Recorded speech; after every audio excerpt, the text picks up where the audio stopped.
안녕하세요. 베아트리체의 책 산책입니다. 어제 뉴스에서 이제 우리 일상에 온전히 스며든 택배마저 로봇이 전해주는 시뮬레이션을 보았습니다. 어휴, 영화에서나 볼 법한 일들이 우리 일상에 계속 자리 잡고 있는데요. 2023년의 10대 뉴스 중 공통된 단어 하나가 바로 챗 GPT 유행을 선도한 생성형 AI, 인공지능입니다. 4차 산업혁명이라고 하죠. 빅데이터, 로봇, 인공지능 AI, 사물 인터넷 등등 세상의 변화가 그 변화에 둔감한 제 눈에도 제법 빠르게 진행되는 모습입니다. 1차 산업혁명은 증기기관을 기반으로 하는 소품종 소량 생산 시대였고 2차 산업혁명은 전기를 기반으로 하는 소품종 대량 생산 시대였다면 3차 산업혁명은 인터넷을 기반으로 하는 다품종 대량 생산 시대였죠. 이때도 인터넷 하며 고개를 갸우뚱하기도 했으나 우리는 지금 인터넷이 없는 세상은 상상도 할 수 없습니다. 그럼 지금 예고하고 있는 4차 산업혁명 또한 우리 일상에 정착하는 것은 시간 문제일 텐데요. 4차는 빅데이터 AI를 기반으로 하는 고객 맞춤형 대량 생산 시대입니다. 고객 맞춤형. 아마존의 제프 베조스의 말을 빌자면 아마존은 0.1명 규모로 세그멘트를 한다고 해요. 다시 말하면 실시간으로 소비자의 상황과 맥락을 이해해서 궁극적으로 고객의 니즈를 예측하고 이에 정확히 맞춘 서비스와 상품을 제공하는 초개인화 기술로 진화한다는 이야기입니다.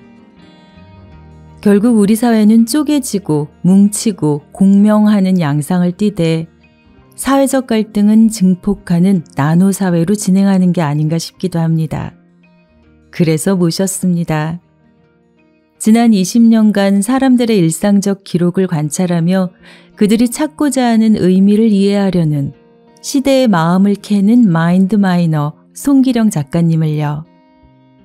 얼마나 더 길어질지 모르는 생애 주기, 조직과 가족이라는 테두리의 무너짐, 권위주의 몰락과 기득권의 와해, 디지털 도구와 인공지능 시스템의 도래, 지난 20여 년간 송기령 작가가 캐낸 시대의 마음은 무엇이었는지, 앞으로 우리는 어떤 미래를 준비해야 하는지, 한철의 기상을 알려주는 일기예보가 아닌 삶을 대비하기 위한 더 큰 호흡으로 세상의 모든 각자가 맞이할 미래를 알려줄 송기령 작가의 시대 예보로 오늘의 산책을 시작하겠습니다. 중년이신 분들 많이 듣고 계시죠? 끝까지 한번 들어보세요. 변화하는 세상 속에서 앞으로 내가 해야 할 것들이 무엇인지 느끼실 수 있을 겁니다. 먼저 본문 일부 들어보실게요. 환경 변화가 빠르면 경험이 독이 되는 경우가 허다합니다. 생성형 AI로 빠르게 학습하며 새롭게 적응하는 구성원들은 내가 해봐서 아는데 라는 상급자의 말을 소음으로 듣고 거릅니다. 이제는 각 개인의 축적된 경험보다 집합적으로 축적된 지혜와 어떻게 협력할 것인지가 중요해집니다. 그러니 나는 20년 동안 나만의 경험을 쌓아왔다 라는 자신감을 내려놓아야 합니다. 지혜의 원료는 네트워크상에 있기에 딱딱한 권위의 액상화는 점점 더 가속화될 것입니다. 그렇다면 대중에게 울림을 주는 서사의 핵심은 목표가 아니라 의미입니다. 내가 이 회사에 20년을 다녔는데 1만 명의 직원들과 함께 10조 매출을 냈는데 이런 말에 감동적인 리액션을 해줄 인구 집단은 거의 남아있지 않습니다. 청년들의 반응은 더욱 싸늘해져 그래서 어쩌라고 라는 표정입니다. 수치화된 업적만으로는 존경을 끌어내지 못합니다. 그때그때 여건과 환경 변수가 모두 다르기 때문입니다. 구성원들이 기대하는 것은 당신만의 서사입니다. 당신이 그 일을 얼마나 사랑하는지, 그 기여가 얼마만큼 치열했는지, 그 맥락이 있다면 꽤 괜찮은 선배 직업인으로 마땅한 존경을 받을 것입니다. 그게 아니라면 과거의 권세를 그리워하는 노회한 직장인으로 보일 수밖에 없습니다. 네, 어느 모임에서 50대가 꼭 해야 할 일은 명함을 내려놓는 일이라고 들은 적이 있습니다. 자신을 말할 때 자신이 얼마나 굉장한지는 중요한 게 아니라는 거죠. 그보다는 어떻게 하면 상대방의 관심을 끌어낼 수 있을지에 초점을 맞추라는 이야기입니다. 인지적 유연성이라는 말 들어보셨을 거예요. 상황이 바뀌었을 때 자신의 전략을 바꾸는 전략인데요. 나이 들수록 바로 이 인지적 유연성이 떨어진다고 하네요. 정주하려는 거죠. 자신의 아이덴티티에 집착하고 타자의 시선에는 일관성 있고 알기 쉬운 인격과 인성으로 비춰지기도 합니다. 문제는 이들의 가장 기본 행동이 정주하는 것이기에 상황 급변 시 매우 취약하다는 데 있습니다.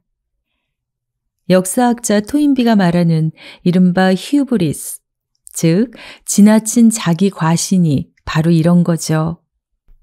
영웅은 결국 자신을 영웅으로 만들어준 경험에 발목이 잡히는 겁니다. 그렇다면 어떻게 해야 할까요? 어떻게 하면 휴브리스의 함정에서 벗어나 다양한 길로 진입할 수 있을까요? 저자는 나만의 서사를 써내려가라고 조언합니다. 나만의 서사, 나만의 브랜드. 개인이 브랜드가 되는 일은 자신이 맡고 있는 일을 잘해보려 애쓰는 것, 거기서 작더라도 성과를 거두는 것으로 시작하죠. 브랜딩이란 어찌 보면 스스로를 존중하는 것, 그리고 다른 사람의 존중을 얻어내는 일입니다. 일을 잘하지 않고선 일터에서 존중받는 것은 물론 인정받는 브랜드가 되는 것도 어렵죠. 그러니 일로서 승부를 보시고 그것으로 브랜드가 되십시오. 자신의 본캐에 최선을 다하는 겁니다. 저자의 말대로 권위에 연연하지 말고 소탈하게 기여를 현행화할 때 권위는 그 영향력의 유효기간을 갱신할 것입니다. 나이 들어도 쉬이 없어지지 않을 자기 세계, 세평에 쉬이 무너지지 않을 자기 이야기를 가져야 합니다. 그래야 어려운 상황에서도 흔들리지 않고 자신을 지킬 수 있으며 나이듦이라는 봉우리도 멋지게 오를 수 있을 겁니다. 본문 조금 더 들어보실게요. 우리는 항상 선택의 기로에 있습니다. 하지만 늘 과거로 회귀해서 질문합니다. 그때 수능을 잘 봤으면 내 삶은 바뀌었을까요? 그때 관계를 깨지 않았다면 지금은 더 행복했을까요? 거꾸로 그 선택은 지금도 일어나고 있는데 왜 옛날만 후회하고 지금은 함부로 살까 생각해 봅니다. 모든 것은 나이듦의 문제가 아니라 혹시 나의 문제가 아닐까 고민해 봐야 할 것입니다. 그렇다면 멋지게 나이 든다라는 이야기는 좀 다르게 해석되어야 할 것 같습니다. 멋지게 나이 드는 것이 아니라 애초에 멋진 사람이 나이가 든 것입니다. 안 멋진 사람이 멋있어진 것이 아니라 원래 멋졌던 사람을 더 많은 사람들이 발견한 것입니다. 그들은 최선을 다해 현실을 삽니다. 과거에 연연하거나 미래의 허세를 팔지 않습니다. 지금 여기를 충실하게 살아내며 자신에게 다가오는 새로운 도전을 기꺼이 받아들입니다. 문제는 나이가 아닙니다. 지금의 나는 늙었기 때문에 무언가 해내지 못하는 것이 아니라 젊을 때부터 시도하지 않았던 것입니다. 누군가를 돌보고 돌봄을 받는 행위는 다음 세대를 이어가는 인간의 도리로 정착됐지만 사회적 설계로 그 무게를 좀 더 가볍게 할 수 있습니다. 돌봄의 끝은 자립이고 자립의 끝은 내가 나의 삶을 잘 사는 것입니다. 각자 잘 사는 사람들이 예의를 지키며 교류할 때 의무는 경감되고 우리의 삶은 더 다채로워질 것입니다. 그렇게 하면 현명해지고 함께 도움을 줄 수 있는 각자 나를 지킬 수 있는 핵 개인들의 사회를 꿈꿔봅니다. 문제는 나이가 아니라 나입니다. 네, 문제는 나이가 아니라 나이다 라는 말이 참 가슴에 와닿네요. 신은 우리와 함께 머무르면서 현재에 살고 있죠. 신은 과거에 살지 않아요. 또 우리가 생각하거나 상상하는 미래에 살지도 않죠. 언제나 두려움이 지배하는 미래에 대한 우리의 상상 속에서 신이 함께한 적은 거의 없습니다. 그래서 노자도 이렇게 말했죠. 우울한 사람은 과거에 살고, 불안한 사람은 미래에 살고, 평안한 사람은 현재에 산다고요. 저자의 말대로 돌봄의 끝은 자립이고, 자립의 끝은 내가 나의 삶을 잘 사는 것입니다. 부모가 아이에게 해줄 수 있는 최선이 무엇이겠어요? 자신의 길을 잘 걸어가는 것 아니겠나요? 그것을 인정하는 것이 아이와의 이별을 준비하는 첫 마음이 되어야 하죠. 어느 신부님이 그러시더군요. 우리가 죽을 때 너는 왜 모세처럼 살지 못했나? 라는 질문을 받지 않는데요.